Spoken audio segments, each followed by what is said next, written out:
With us is the former MTV presenter Kristiane Backer, who converted to Islam 16 years ago, and also by the columnist and author Yasmin Alabai-Brown, who's frequently written about race and religion in Britain. Ladies, welcome. Good to have you here. Kristiane, first of all, you had this glamorous job and a lifestyle that would have been envied by many, many people. What was wrong with it? What was lacking? In one word, God. Inner fulfillment. You know, I had this lifestyle which was great fun, interviewing rock stars for a living, but deep down I was not fulfilled, I was not truly satisfied, and I found that since I've embarked on my spiritual path. And Yasmin, why do you think, I mean, this research is quite interesting, isn't it, the increasing number of Britons converting to Islam. Why, do you think? Well, I think some are doing it for this reason, which I totally respect. And I'd never used to pray until actually the Salman Rushdie affair. I found my faith then, and my mother thought God had spoken to me. You know, so there are moments when we all need that. But I think it's a complicated story. I worry about some of the conversions. I worry about the reasons why women in particular are opting for that, and the very rigid form of Islam that they're being sold. What do you mean you worry about the reasons that they're converting? Well, sometimes I think it's an escape. In fact, a lot of women have told me this. It's an escape from the kind of disorderly free world in which we're now living. It's terribly difficult. I'm not sure I would call it an escape, it's an alternative. You know, it's a value system where women actually are respected for their achievements and not solely for their looks. You see, me from the entertainment business, it was all about if you've got it, flaunt it.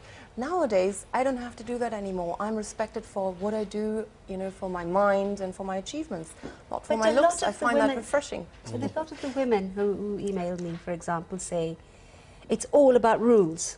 They ask me things like, am I allowed to laugh out loud in a public space? Can I clap after a show? And it's like they want the certainties of a rule book. And that's not the Islam I know. Islam is actually a relationship between you and God. Yes. You know, for me it was the rules that made me worry whether I can take it on. You know, because I was always a free spirit. But in fact, now that the rules come from above, it was a slow process, submitting slowly. I didn't do all the rules overnight, but you know, you submit slowly. But surely you must miss some of the freedoms and the luxuries, the privileges of your old life. You know what? I feel actually liberated that I don't need crutches. I don't need alcohol to be happy. I don't need drugs. I don't need anything. I don't need to follow fashions or trends. I follow the one. I find it liberating. But you know, you people, there will be Muslims looking at you now and saying, she's not a Muslim. Look, she's got makeup on, she's not covered her hair. Like they always tell me, I'm not a Muslim. There are all these policing people out there who define us. But maybe it needs more people like Kristiane and you, Yasmin, to say that there's much more to Islam than the rule book, and you can there's a great deal of flexibility and latitude. And that's what I would like. But with a lot of the converts, I feel also they're being targeted, they're being processed, and sometimes I really worry that they're kind of entering. It is in some cases like a cult, and I worry about that. I really do. We need to give them the right books to read, something a little bit more enlightened and an intellectual approach, and perhaps approach from the heart rather than just rules and regulations. That's certainly not what attracted me. It was the nourishment of the soul, actually, coming closer to God, purifying myself, and I realized it's not an academic exercise. I can keep reading about the beauty, but if I want to feel it and I want to come closer to God, there's only one way. Get down on the prayer mat, start fasting, start practicing. But you've, as you say, been attracted almost by some of the rules and the structure, perhaps. But isn't that, in a sense, that's true of many conversions, not just to Islam, but say to Catholicism? That's what attracts people It's the values, the values and the inner. You know, if you pray 5 times a day, the connection that you build with God, you know, it's a close connection.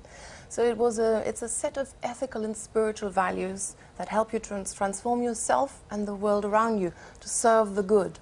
You see, I think Islam has only 3 or 4 absolute essential pillars, and you should be defining your faith for yourself.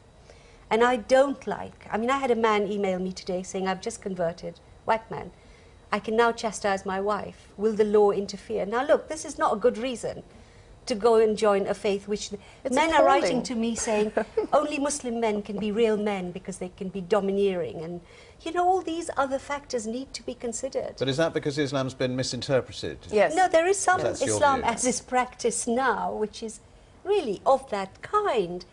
Wahhabi Islam is one of my most big terrors, I have to say. It is spreading. It's not the Islam I grew up with. My It's mother not the practiced. Islam I converted Yes, to. but you they know. are very strong in some pockets. And I think quite a lot of women are in those pockets. And that's what my worry is, not anything else. The spirituality, I completely agree with you. But there is a kind of mission, if you like. And I find that We need to show worrying. that there's an alternative. I think we did this evening. I think you did. Well, Who better? enchanting discussion from both of you. Thank you so much for coming in and talking to us, Yasmin pleasure. Alabai Brown and Kristiane Backer. Thank you very much. Thank you.